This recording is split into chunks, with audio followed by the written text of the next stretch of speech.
Hey guys, Maester Mike here for just coming out of YouTube retirement out of nowhere because I just got some things to say. So, just the other day, the live action, I'm going to be talking about this, Avatar the Netflix show.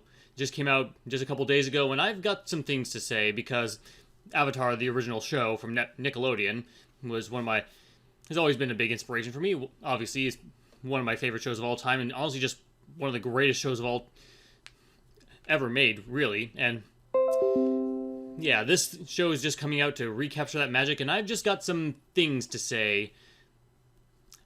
So, it seems like consensus seems to be very mixed on this show. Like, I know Rotten Tomatoes isn't a very good, judging of quality, but it seems to be very kind of mixed. I mean, audiences seem to like it 75%, while 60%. I don't know how accurate those are. I'm pretty sure it might be more. No, but I've watched the whole show, and I just want to give my own little thoughts on it. Overall, what do I think? Well, first off, I think it's overall just kind of mid. It's a very mixed bag. It probably not that good. I tend to look at things very positively, probably to a fault. And there's a lot to say about this show that is definitely bad, but I don't know, I can't say I hated it. I mean, there was plenty to hate, but it's weird. It's very just... If I watch it again, I might have a lesser opinion on the thing, but who knows, like... So anyway... So it's basically just this is a remake of the original cartoon from 2005. It's kind of crazy that the original show is almost 20 years old. It'll be 20 next year. That'll definitely make me feel old. So yeah, it's just a remake of the original show. The evil Fire Nation has been waging war against the world for 100 years, and the Avatar, who can manipulate all four elements, has returned after 100 years of being gone. I'm not good with words, and he has to go on a quest to learn how to master all four elements and to stop the Fire Nation from taking over the world. Is basically the same story, but just condensed into a 8-episode run for Netflix. And we've been through this song and dance before. Anyone who watched the original, or not really original, that old movie from 2010 by M. Night Shyamalan will know. I tend to be a lot more positive in looking at things, but even I have limits. And that movie back then was god-awful. Genuinely one of the worst movies of all time, and I don't say that lightly. It's not often that I say something's the worst ever made. Then again, I don't really watch a whole lot of movies. But still, that was terrible. This, in comparison, is just somewhere in the really big middle. Anyway, I think I'll just go on. I'll talk about what I think about it, because it's got 8 episodes, all of them over an hour long, which is better than the hour-and-a-half long Shyamalan movie, where they just crammed 20 episodes into a 100-minute long movie, which was definitely did not work because they had to rush through so many things, and they had to just have Katara narrate everything that happens in between all the good stuff.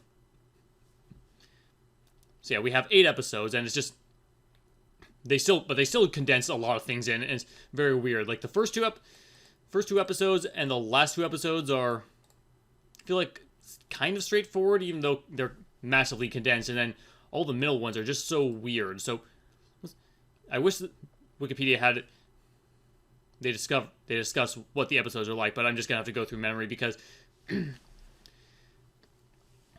overall I think this show is just kind of forgettable. But anyway, so first episode, it starts off with basically the first 3 episodes of season 1, where it starts off with this backstory element where it shows Fire Lord Sozin as he first initiates the war, where we actually see him slaughter all the Airbenders, and we see Aang, who learns how... One thing positive about the show, they actually pronounce the character's name right. They don't say Ong and that shit. Anyway, we see Aang learn that he's the Avatar, and then he runs away, they take over, and then it cuts to the present where the original show starts, where Katara and Sokka find him, and he learns that he's been gone for 100 years. Prince Zuko comes to capture him, and then Aang escapes, and then it ends with them the main trio going to the Southern Air Temple. Pretty simple, regardless of, I mean, simple but still kind of condensed. And then episode 2 is Warriors. It's where they go to Kyoshi Island.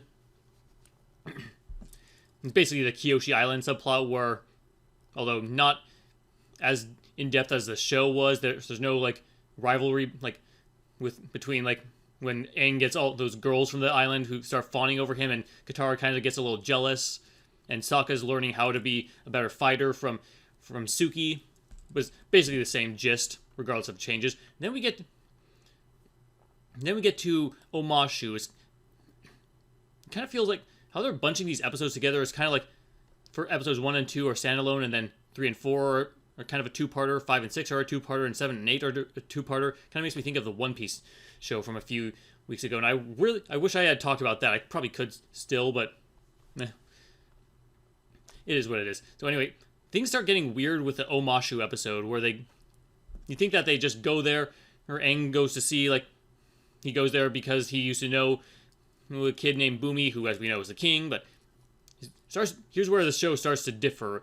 So they get there, and then they meet the kid, like the kid named Tio, who's the crippled boy from the Northern Air Temple episode of your first original show, season 1, which was like episode 17, towards the very end of the show.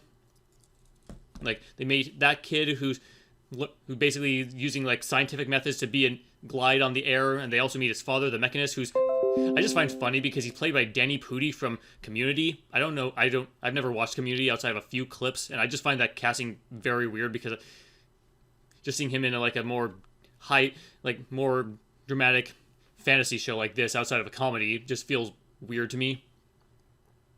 And while that's happened, they're also doing that plot where the father, the Mechanist, is secretly working with the Fire Nation to share the secrets and all these inventions he's making.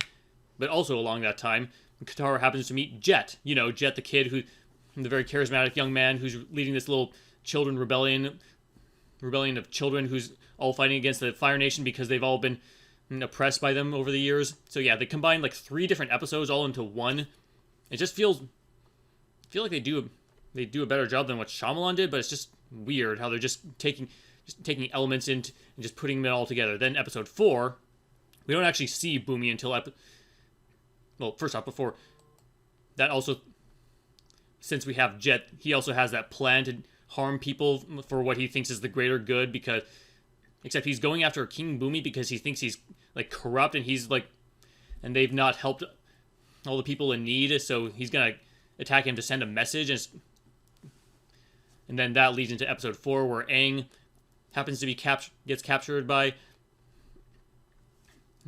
King Bumi's forces, and that's when we meet him in episode 4. And then this episode, Into the Dark, also starts mixing and matching some stuff. So we have the episode where he's being challenged by King Bumi to try to prove his worth, if you will. First off, I'm going to say it's been a long time since I've seen the original show, so my memories of that are a little hazy. But then it also combines stuff where, in this episode, we also had Zuko try to capture Aang, but then Iroh lets him go, and he gets captured by forces. And then in this episode, they combine that one subplot from episode 7, the Spirit World. I don't remember, it was episode 7 of season 1, where Iroh is captured by Earthbenders, and Zuko has to abandon his mission to go rescue his uncle.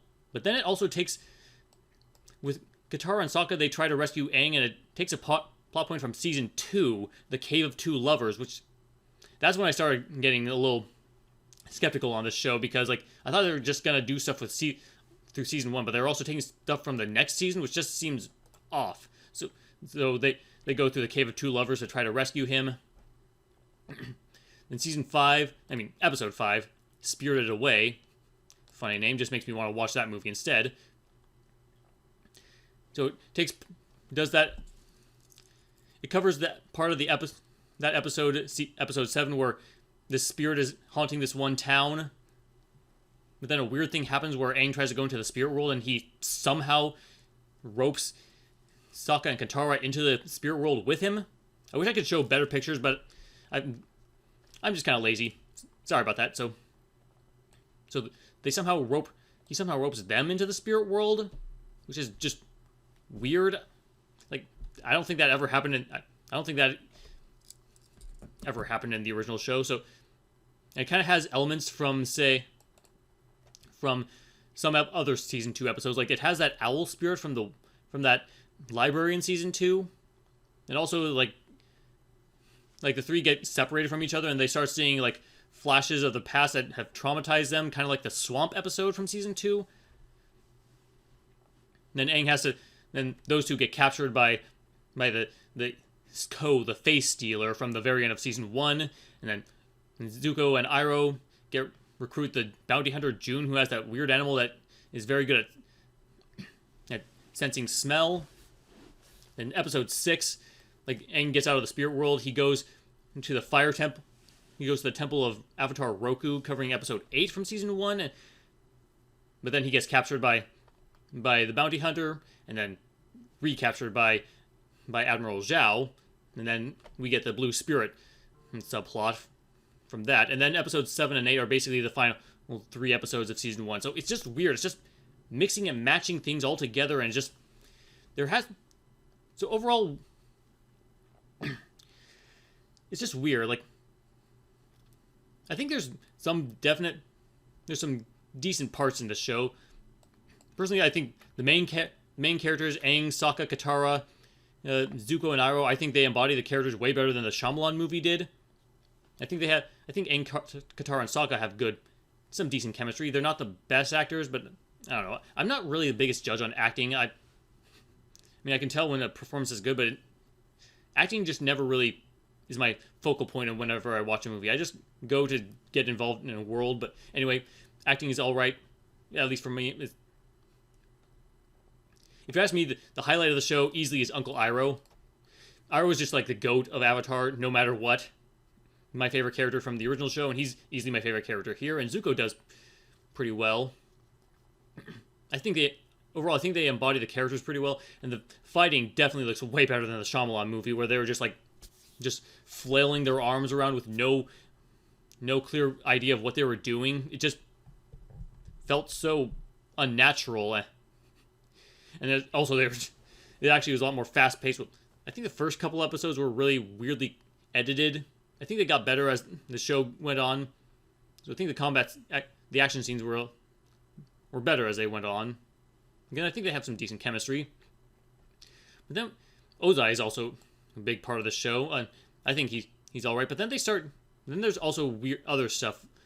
Like, they also introduced Azula as a big part of the show, and I do not like what they do with her. Like, they do a lot of bad stuff with certain other characters, basically bastardizing some of their personalities and traits. Like, take Zhao. Ignore that. I don't know if anyone heard that. I was just getting a little ad for Brave.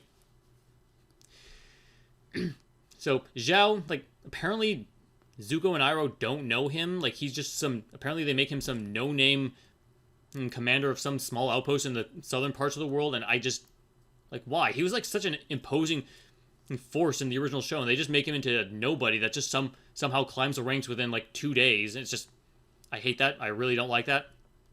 There's also Boomy, who is a very fun, very charismatic, and weird old man. And who's just, like, his testing of Aang in the original show was very more playful. Because, like, he knew who Aang was, but Aang didn't know at first. But in this, like, Aang learns who he is pretty much right away. And kind of gets rid of that. Like, there's also this... just changes their dynamic way more. Like, Boomy is a lot more black-pilled, if you will. He's depressed on how long the war's been fought, and he's just lost his way. He doesn't have hope anymore, and eventually Aang basically breaks him out of that spell, and it's just not very fond of that. Then there's also Azula, who I don't like what they do with her. She's basically, like, she's working with Zhao to, like, get him to be more powerful, and, like, she has this weird thing where she's almost like trying to fight for her father's attention. Like, she's trying to be favored by him as opposed to Zuko, and, like, it almost seems like Ozai has some hope for Zuko to find the Avatar, and it's like, that is not how it was in the original show. Like, honestly, I feel like a lot of my criticism for either this and the original movie from 2010 usually stem from just the changes, which is kind of a more geeky, nerdy type thing. There's a lot, not in terms of like the technical aspects of like acting or visual effects and whatever. I think the reason I'm like that is because the original show was just almost perfect. Obviously not perfect, but everything it did was just so, it just felt so real, and it just felt like it had weight to it. Like every episode that I just talked about, whether it be Jet or the Cave of Two Lovers or whatever, they were all fleshed out into their own single episodes, and they just cram like 3 different plot lines from all across the story into one thing, and they don't give them nearly as much development as they should. So yeah, also like Tylee and May, Azula's friends, are here. They're just there to like encourage her to say that she will eventually rise to the throne. Like it's like they don't even understand what Azula was. She was just a cunning, ruthless, just a ruthless backstabber. She was just a monster, and she was just so confident in her abilities, and they just make her so like self-conscious of her own worth. And it's just, no, that is completely off, missing the point of her character. I feel like this show gets a little better as it goes on, but it has some really cringe moments. Like in the first episode, when Aang awakens in Sokka and Katara's home, when he realizes like what's happened, where all his people have gone. Like Sokka and Katara's their grandmother, like she knows about the legend of like what happened to him, and she starts basically quoting the opening title. She goes, "Water, earth, fire, air, and long ago the 4 nations lived together in harmony." You know the one. It's just, I have no idea what the hell they were even thinking there. That was just, that was awful. Like, why would you just take what works as an opening narration and just force it as your dialogue? It just felt so unnatural, and it was just like a key dangling moment, and just like, hey, remember this? Like, we're quoting the lines. You say that, it doesn't. It's like it'd be like if a Star Wars show used the opening crawl or like saying a long time ago in a galaxy far, far away, and just put it as the actual dialogue in a show. I feel like I've heard that they actually did that in one of Disney's new shows. I don't watch Star Wars anymore. They have not made Star Wars. Disney has not made Star Wars worth my time anymore, but that's beside the point. Yeah, it's basically what it is here. Sorry, hope that this Wikipedia page is not too boring to watch, but that's all I got, really. And then, of course, since this is Netflix, they have to force their own stupid standards, their own little ESG plot points. Like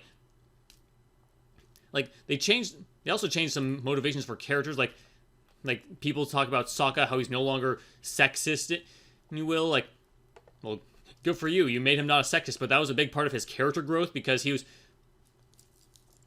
Honestly, I can probably understand why he's a little bit, like, I don't think he's like overall sexist. He's just like a little insecure of his own abilities, because Katara, even though she wasn't a good waterbender, she was a waterbender, and he was supposed to be watching over her, and like basically she's overcoming his weaknesses, and he's always in the shadow of his father, and like something he has to overcome. But like he's basically in favor of Suki, so they basically neutered whatever character growth he has there. And then also, you don't like how some of the scenes that they add. There's also, in episode 3, there's this pointless scene where some people are trying to have a failed assassination attempt on Fire Lord Ozai, and it just, like, it's unnecessary. It just doesn't add anything. Speaking of, like, since this episode starts with showing the backstory first of where he first came from, it just kind of undermines that whole mystery, because we don't learn Aang's past until like halfway through season 1, and here we just know it right away, and it kind of ruins his mystery. And also, I especially don't like what they do with him. Like, he basically learns that he's the Avatar and just like leaves that day, because like the whole weight of the world is just weighing down on him. I'm just gonna go on a walk, just clear my mind and think about what I think about this whole thing. And then right as he leaves, like, the Fire Nation comes and is like, basically takes away his agency for what he did, because in the original show, what happened was he learned that he was the Avatar, basically the avatars in the past, like he learned it way too young, and he's just has the weight of the world on his shoulders at 12, and he doesn't know what to do with it. So and he loses his friends, and he's being forced away from his home. So he basically just ran away on purpose. Like, he obviously didn't know that the Fire Nation was coming, so he can't be blamed for that. But but they basically changed the reason, like, for why he got lost in the first place. He ran because he just did not want to be the Avatar. He just wanted to be a kid. And also, he's a lot more serious in the show. He doesn't do any of his little side activities. Like, sorry, I'm just trying to check. I don't know if anyone sees this, but yeah, he doesn't do any of the side quests, like riding those fish from Kyoshi Island. We have to be moving forward at all times, and so he has no time for any of that. And just removing the motivation for why he ran away just doesn't sit well with me. I think it's kind of on par with, like, saying in Star Wars when George Lucas made the Han shot first controversy, where they made Greedo shoot first. I think it's worse than that, because if you ask me, I think the Han shot first controversy was way more overblown than I think it has any right to be. It's just like in fact, I didn't even notice it when I first saw those DVD edits. It was like kind of a blink and you miss the moment. This was much more intentional choice, and it just doesn't sit well. It doesn't sit well with me at all. And then they also do some very stupid stuff, like in episode 4, when they're going through the Cave of Two Lovers, which, first off, it's instead of like Aang, Sokka, Katara, as well as Appa and Momo going through it and getting lost, like, they basically have Katara and Sokka go through it. So it's like, what are they? It's all like they're going through, like, they changed the whole reasons for why the Cave of Two Lovers works in the first place, which I guess you have to take some liberties to it. But it's also like, why are they getting lost in there? Like, Cave of Two Lovers, they're brother and sister, and, like, obviously it's just more like a Frozen type deal where it's just like the love of the siblings, and it doesn't work. At least they're not trying to make them romantically involved. But speaking of the Cave of Two Lovers, I won't say anything because don't know what will happen to me, but just take a notice on the way they rewrite the founding of the city of Omashu. You'll notice a very distinct thing that they change. I won't say anything more than that, but if you know, you know. And it's just, that was like a big slap in the face. Like, there's no reason to change that, but they did that solely for a social score. Then also like, the visuals of this are not that great. I tend to not really know. Along with, like, acting, I especially don't really care much if a show has good or not visuals. Then again, I haven't really seen anything like Marvel as of late, but I know that a lot of shows these days, especially from, like, Marvel, they're just filmed in front of green screen, and this had some pretty noticeable green screen, especially considering the One Piece live action that came out just less than 6 months ago. As that had so many, like, in real location shots, and it just looked so much better than this. Honestly, I couldn't tell what things were real and what weren't. I feel like I've been a little bit negative to this. There were some good moments, I will say. Again, I think the action was good when it's toward the later episodes. I honestly liked episode 5 and 6. I thought had some good character moments because they're going into each character's past. Like, Katara is forced to rewatch her mother dying, and Sokka is forced to back to remembering just how much he feels like he's not a good warrior, and I thought that was a good moment. And Aang has a moment where he reconnects with his mentor. What was his name again? Gyatso. I forgot that for a moment.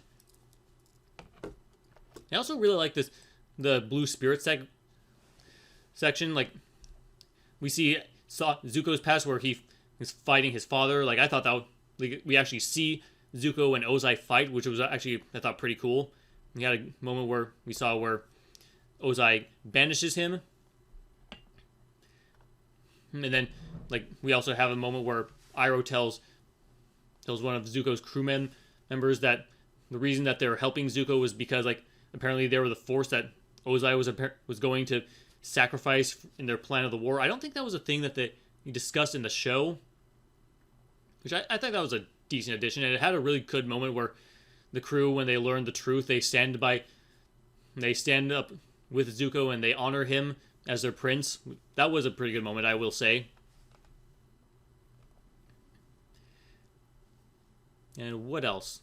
Oh yeah, the show is like a little darker than the original. They actually have like, apparently I think some showrunners said that they wanted this to be like a Game of Thrones fans. Like, it's not that dark, but they do show some characters getting burnt up by some Fire Nation members. Not a whole lot of death in this, but they do show that, which I think, if you will let me, I think that's one thing that always kind of bugged me about the show back when I was a kid.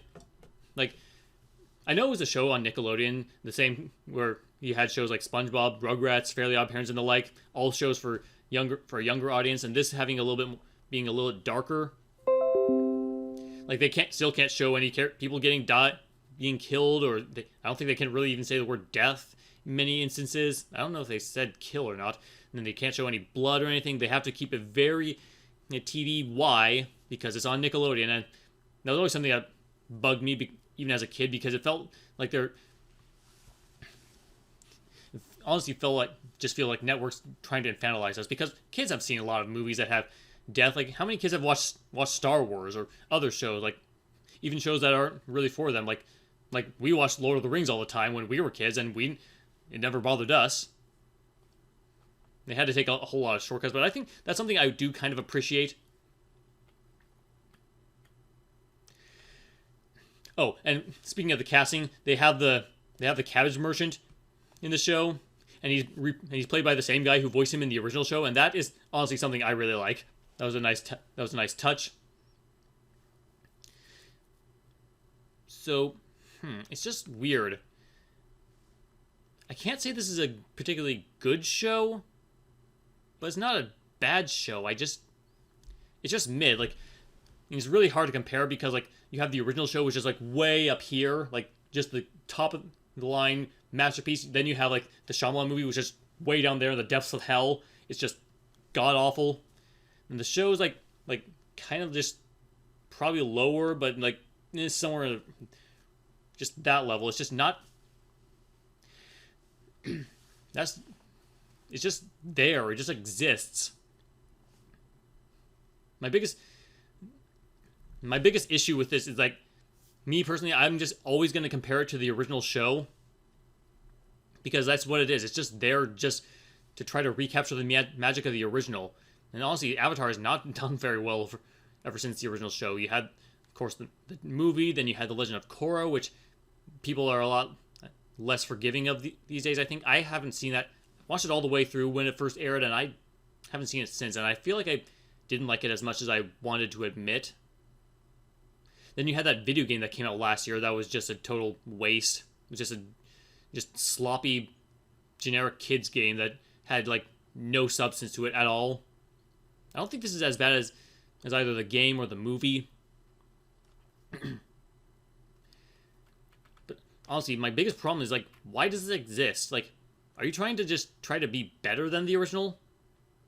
Like, because you can't be. The original was just perfect as it was.